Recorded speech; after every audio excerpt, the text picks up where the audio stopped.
श्री कृष्ण कैसे बने भगवान जगन्नाथ। आध्यात्मिक पथ की कहानी सुनने वाले सभी श्रोतागणों को जय श्री राधे, जय श्री कृष्णा। आप लोगों का तहे दिल से धन्यवाद। आप लोग मुझे प्यार और सपोर्ट कर रहे हैं। भगवान श्री कृष्ण कैसे बने भगवान जगन्नाथ। उत्तर प्रदेश और श्री कृष्ण भगवान का एक अत्यंत ही दुर्लभ रिश्ता है। यही कि मथुरा में भगवान श्री कृष्ण का जन्म हुआ, यहीं के नंदगांव में भगवान का लालन पालन किया गया। यहीं कृष्ण अपनी गायों के साथ यमुना जी के किनारे विचरण किया करते थे। उत्तर भारत के मथुरा, हस्तिनापुर आदि स्थलों पर कृष्ण भगवान से जुड़ी कई कहानियां और घटनाएं मौजूद हैं, जिन्हें हम महाभारत से लेकर अन्य धर्म ग्रंथों के माध्यम से पढ़ते हैं। उत्तर प्रदेश में ही मीरा भाई ने कृष्ण भक्ति से जुड़े कितने ही काव्यों की रचना की, यह तो किसी से भी छिपा हुआ नहीं है। भगवान कृष्ण की राजधानी पश्चिम भारत के द्वारिका नामक शहर में थी, जो एक द्वीप था। द्वारिका में कितने ही पुरातात्विक उत्खननों से मंदिर आदि के भवानुवेशों का प्राप्ति हुई है। उत्तर भारत के कृष्ण को दक्षिण भारत में जगन्नाथ भगवान के रूप में पूजा जाता है। भगवान जगन्नाथ की रथ यात्रा संपूर्ण विश्व भर में जानी जाती है।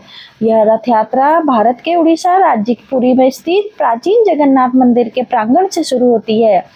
इस रथ यात्रा को देखने के लिए दुनिया भर से लोग इकट्ठे होते हैं। यह रथ यात्रा एक अत्यंत ही दुर्लभ रथ यात्रा के रूप में जानी जाती है।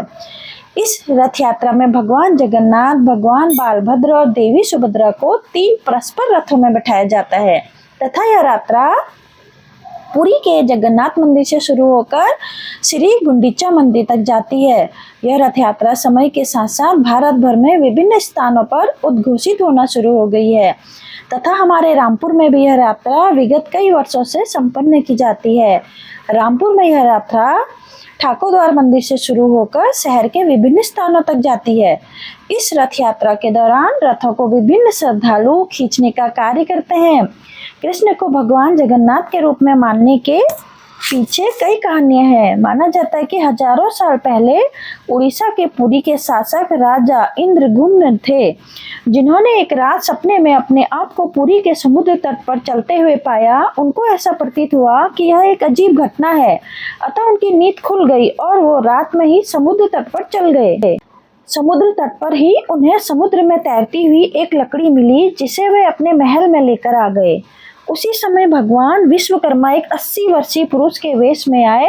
उन्होंने राजा को बताया इस लकड़ी में भगवान श्री कृष्ण का दिल है। इस पर राजा ने पूछा कि इस लकड़ी के कुंदे में भगवान का दिल कैसे आया।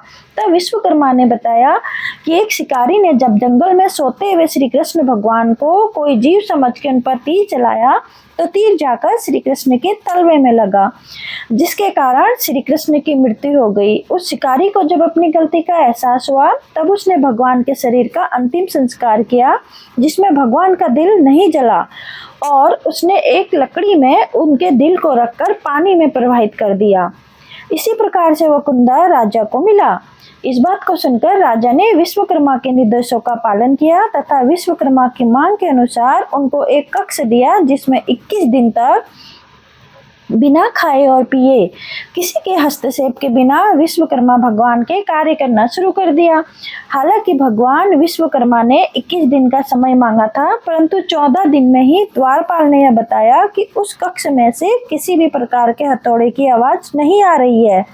ऐसे में राजा ने उन द्वारपालों को डांटते हुए कहा कि कक्ष का दरवाजा 21 दिन के बाद ही खोला जाएगा, परंतु रानी के अनुनय विनय के कारण विश्वकर्मा की मृत्यु से आशंकित होकर राजा ने दरवाजा खोल दिया, जिसके कारण भगवान विश्वकर्मा क्रुद्ध हो गए और वह भगवान जगन्नाथ भगवान की मूर्ति को पूर्ण किए बिना ही अंतर्ध्यान हो गए। यही एक कारण है कि जगन्नाथ भगवान की मूर्ति आज तक पूर्ण नहीं हो सकी। आज भी माना जाता है कि भगवान जगन्नाथ की मूर्ति में कृष्ण भगवान का दिल स्थित है। इसे तत्वा के नाम से जाना जाता है। हर 12 वर्ष में भगवान जगन्नाथ की मूर्ति को बदलने का कार्य किया जाता है तथा इसे नाबाकर्लभ के रूप में जाना जाता है। इस कहानी के अलावा कई अन्य कहानियां भी पुरी की रथ यात्रा से जुड़ी हुई हैं। इस मंदिर में प्रवेश करने के लिए कई कानून भी व्याप्त हैं। इस मंदिर में सिर्फ हिंदू धर्म के लोग ही जा सकते हैं। कई महान लोगों को भी इस मंदिर में प्रवेश नहीं दिया जाता, जिसमें संत कबीर और गुरु नानक देव भी शामिल है। हालांकि रथ यात्रा में सभी को शामिल होने की अनुमति है। रथ यात्रा का महत्व प्रत्येक मनुष्य के लिए अपार है, जो आध्यात्मिक योग्यता और अंतिम मुक्ति को चाहता है। ऐसा माना जाता है कि जो व्यक्ति इस रथ यात्रा में रस्से को खींचता है या छूता मात्र है, तो उसे कई तपस्याओं का गुण प्राप्त होता है।